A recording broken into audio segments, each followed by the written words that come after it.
No epicentro da economia e do mercado de capitais brasileiro, uma corporação se agiganta. Mais do que uma simples empresa, ela é um emblema, um símbolo do potencial e também das contradições do país. A Petróleo Brasileiro S.A., a Petrobras. Um verdadeiro colosso que, ao longo de décadas, se confundiu com a própria história nacional, personificando tanto a promessa de uma riqueza quase incomensurável extraída das profundezas do oceano, quanto o espectro do risco sistêmico. O que se segue é uma investigação financeira profunda, um raio-x da ação Petri 4, que busca dissecar o dilema fundamental que hoje define seu presente e o seu futuro. De um lado, uma máquina de engenharia e finanças operando em capacidade máxima para gerar caixa e distribuir dividendos que são de fato extraordinários. Do outro lado, a sombra de riscos estruturais complexos e interligados que se avolumam no horizonte. O objetivo dessa análise é claro e sóbrio: atravessar a superfície da euforia e do otimismo para entender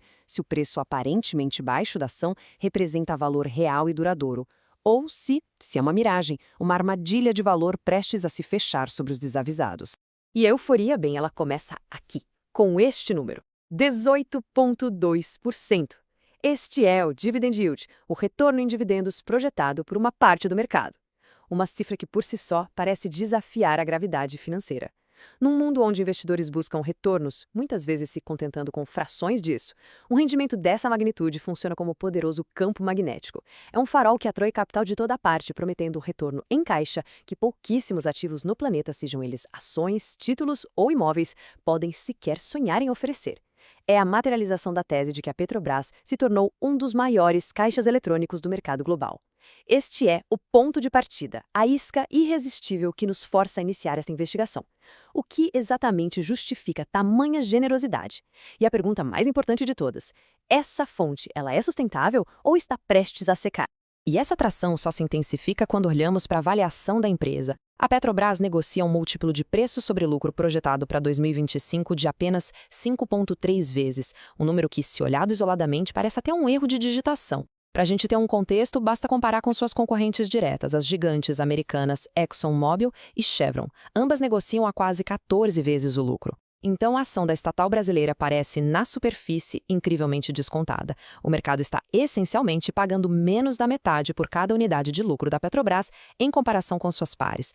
A questão que define toda essa análise é: por quê? Por que existe um abismo tão profundo nessa avaliação? Será que se trata de uma oportunidade histórica de comprar um ativo produtivo de classe mundial por uma fração do seu valor? Ou será que o mercado, com sua sabedoria coletiva, está precificando corretamente um conjunto de riscos que não são nada óbvios à primeira vista? Esse desconto é um presente ou é um aviso? A narrativa de valor, o argumento otimista, se apoia numa base operacional de concreto. Do ponto de vista da engenharia e da produção, a Petrobras vive um momento exuberante. Recordes sucessivos de produção nos campos do pré-sal, uma verdadeira maravilha da tecnologia de águas profundas, uma geração de caixa que atinge cifras astronômicas, impulsionada por um custo de extração, o chamado lifting cost, que está entre os mais baixos e competitivos do mundo inteiro. Esse quadro de perfeição operacional, de uma máquina finamente ajustada para extrair petróleo e gerar valor, é o que sustenta a visão positiva de grandes instituições financeiras como o JP Morgan e o BTG Pactual. Eles enxergam a empresa no seu pico de performance, uma fortaleza de eficiência e lucratividade. E aqui, nós chegamos ao pilar central da tese otimista, um argumento poderoso conhecido no mercado como a âncora fiscal. A lógica articulada por analistas do JP Morgan é a seguinte: o governo brasileiro, que é o acionista controlador da companhia, enfrenta desafios fiscais severos e crônicos. O Estado precisa de receitas para financiar suas operações e equilibrar as contas. E a Petrobras, com sua imensa capacidade de geração de caixa, é uma fonte indispensável desses recursos. Portanto, o interesse do governo em receber dividendos massivos se alinha, de uma maneira forçada, com os interesses dos acionistas minoritários, que também desejam um maior retorno possível. É quase um casamento por conveniência, onde a necessidade fiscal do Estado se torna a maior garantia de que o fluxo de proventos vai continuar irrigando o bolso de todos os acionistas. Até este ponto, a tese de investimento parece quase irrefutável. Uma empresa operacionalmente eficiente, incrivelmente barata em métricas de valuation e com um alinhamento de interesses forçado que, em tese, garante dividendos extraordinários. Uma fortaleza. Mas toda fortaleza tem seus pontos cegos, suas vulnerabilidades estruturais. E é exatamente neste ponto que a nossa análise muda de tom. A pergunta crucial emerge, a mesma que o capital inteligente se faz todos os dias. O que o mercado, ao aplicar um desconto tão severo, pode estar enxergando que não está na superfície? Saímos agora da euforia dos dividendos e entramos num campo da investigação forense, buscando as rachaduras na fundação dessa tese aparentemente tão sólida. A primeira, e talvez a maior nuvem de tempestade no horizonte, não vem de dentro da empresa, nem de Brasília, mas sim do cenário macroeconômico global. O consenso de mercado, que por anos foi dominado pela narrativa de pico de oferta e escassez de petróleo, sofreu uma virada dramática. A nova projeção dominante, que ganha força a cada novo relatório, aponta para o exato oposto: uma super oferta, um supply glut global a partir do ano de 2026. A narrativa mudou de um mundo sedento por petróleo para um mundo que pode, em breve, se afogar nele. Essa mudança de paradigma não é trivial, ela altera fundamentalmente as premissas que sustentam o valor de toda a indústria. E essa imagem ilustra brilhantemente a mecânica por trás dessa nova realidade.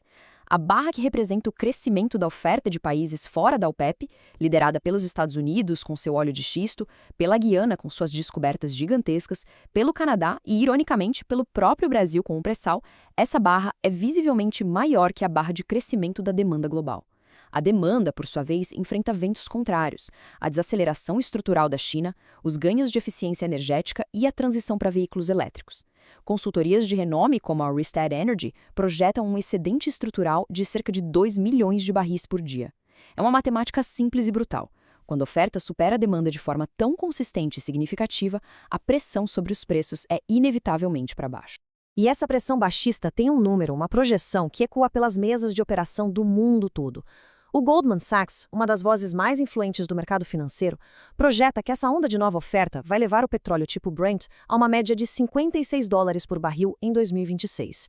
O Morgan Stanley, numa análise similarmente cautelosa, aponta para $60.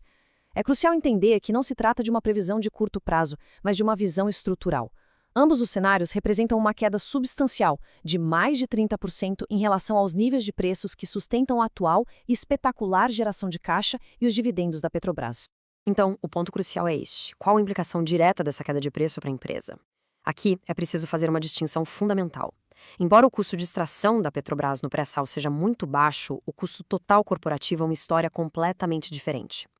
Leituras mais cautelosas do mercado, feitas por analistas independentes, estimam que o ponto de equilíbrio real da Petrobras, quer dizer, o preço do barril necessário não apenas para extrair, mas para cobrir todos os investimentos, o CAPEX, pagar os juros da dívida e, crucialmente, distribuir os dividendos prometidos, está perigosamente próximo de $70. Se o petróleo cair para $56, como prevê o Goldman Sachs, a matemática simplesmente deixa de fechar. A empresa entra em território negativo, onde o caixa gerado pode não ser suficiente para cobrir todos os seus compromissos. E o risco não para no preço do petróleo. Ele se aprofunda quando olhamos para as fundações financeiras da empresa, para o seu balanço patrimonial. E aqui encontramos o segundo pilar da tese pessimista, um conceito que o mercado chama de alavancagem oculta. A dívida reportada oficialmente pela Petrobras é de cerca de $70 bilhões. No entanto, uma análise mais sofisticada, que considera o valor econômico total dos contratos de longo prazo de afretamento de plataformas e sondas, os famosos FPSOs, sugere que a dívida econômica real pode ser até $180 bilhões, maior do que o número que aparece nos relatórios. É como um iceberg. A dívida reportada é apenas a ponta visível, acima da água. A razão para essa discrepância está numa complexa norma contábil, a IFRS 16. Essa regra foi criada justamente para forçar as empresas a registrarem a maioria dos seus contratos de arrendamento nos balanços, evitando que dívidas fossem escondidas. Contudo, analistas de mercado argumentam que no caso específico de contratos de longo prazo que duram décadas e são irrevogáveis para ativos gigantescos e customizados como os FPSOs, a norma ainda não captura o peso econômico total. Na prática, esses contratos funcionam como uma dívida. É um compromisso financeiro fixo, uma despesa que não desaparece, mesmo que o preço do petróleo desabe e a receita da empresa encolha. É uma alavancagem que não está totalmente refletida nos múltiplos tradicionais. E somando-se à dívida oculta e à queda projetada do preço do petróleo, temos um terceiro e massivo fator de pressão: o plano de investimentos da própria companhia. A Petrobras se comprometeu com o CAPEX, um volume de investimentos de $109 bilhões para o ciclo de 2026 a 2030. Para colocar em perspectiva, esse valor é superior ao PIB de diversos países. É um dos maiores programas de investimento em curso no Brasil. Um compromisso financeiro gigantesco com a exploração de novas fronteiras, a manutenção da produção e projetos de descarbonização.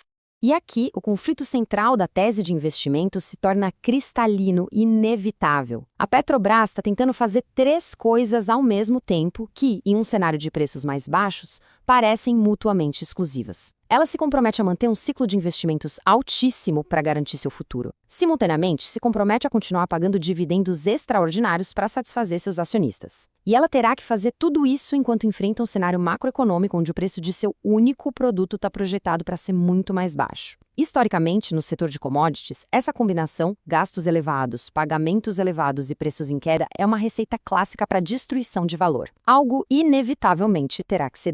Para entender o quão frágil essa situação realmente é, nós precisamos sair do campo da teoria e entrar no laboratório financeiro. Vamos agora submeter a estrutura da empresa a um teste de estresse.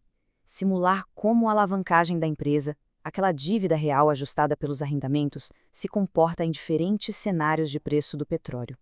É aqui que a teoria encontra a prática, e os números revelam a verdadeira exposição da companhia ao risco do ciclo de commodities. No cenário base, com o petróleo a $70 o barril, um nível próximo ao do break-even corporativo, a alavancagem ajustada fica em torno de 2,5 vezes a geração de caixa medida pelo EBITDA. Este é um nível considerado saudável ou gerenciável, um patamar que não acende grandes alertas no mercado de crédito e permite que a empresa honre seus compromissos e mantenha os pagamentos de forma moderada, sem grandes estresse financeiro.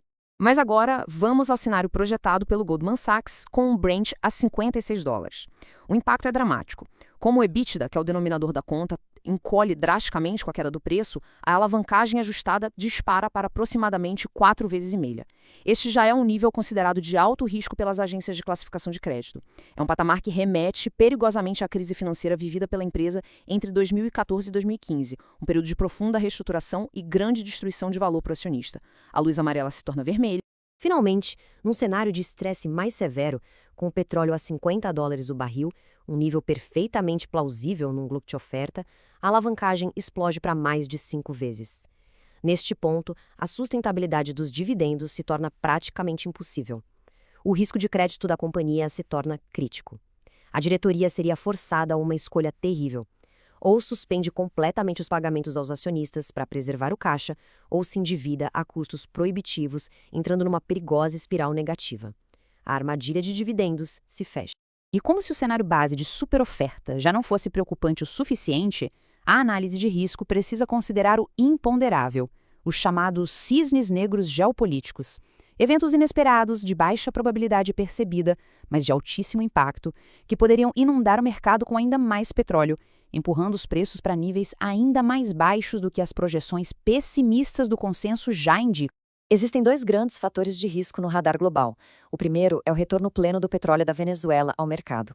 Com o eventual alívio de sanções, a produção venezuelana, hoje reprimida, poderia adicionar até 2 milhões de barris por dia, um volume que competiria diretamente com o óleo brasileiro.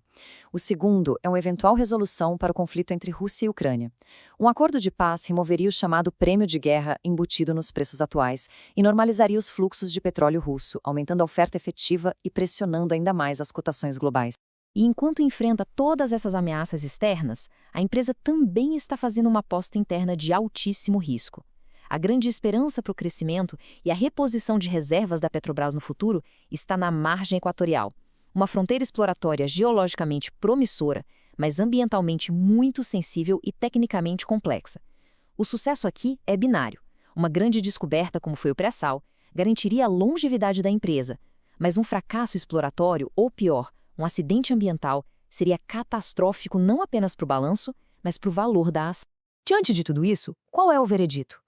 Após pesar a tese otimista, ancorada em dividendos presentes e múltiplos baixos, contra a avalanche de riscos estruturais que se formam no futuro, a conclusão consolidada desta análise é de uma posição neutra, ou de manter, mas com forte e inequívoco viés de cautela. A assimetria de risco, neste momento do ciclo, parece desfavorável. Os potenciais de ganho parecem limitados, enquanto os potenciais de perda são significativos. Então, os pontos cruciais a serem retidos desta análise são: primeiro, a ação parece barata, mas existe uma razão fundamental para isso. O mercado não está ignorando, mas sim precificando um futuro mais difícil. Segundo, a margem de segurança para quem investe, que era ampla com petróleo acima de $80, diminuiu consideravelmente. Terceiro, uma posição em PET 4 hoje não é apenas um investimento em uma empresa de petróleo. É uma aposta altamente alavancada no preço futuro do Brent e no risco Brasil. E, finalmente, esta não é uma tese de investimento confortável, pois exige que se acredite que o consenso de mercado sobre a futura oferta de petróleo está completamente errado. E isso nos deixa com a questão final, uma provocação para reflexão. Estaria a maioria do mercado subestimando os riscos que se avizinham para o petróleo em 2026, tornando a Petrobras uma oportunidade de compra disfarçada de risco? Ou, pelo contrário, a empresa é de fato uma clássica armadilha de dividendos, com uma torneira de dinheiro prestes a se fechar abruptamente quando a tempestade macroeconômica finalmente chegar? Este conteúdo tem caráter meramente informativo e não constitui uma recomendação de investimento. Todas as projeções e análises aqui apresentadas envolvem riscos e incertezas, e o desempenho passado não é, sob nenhuma hipótese, garantia de resultados futuros.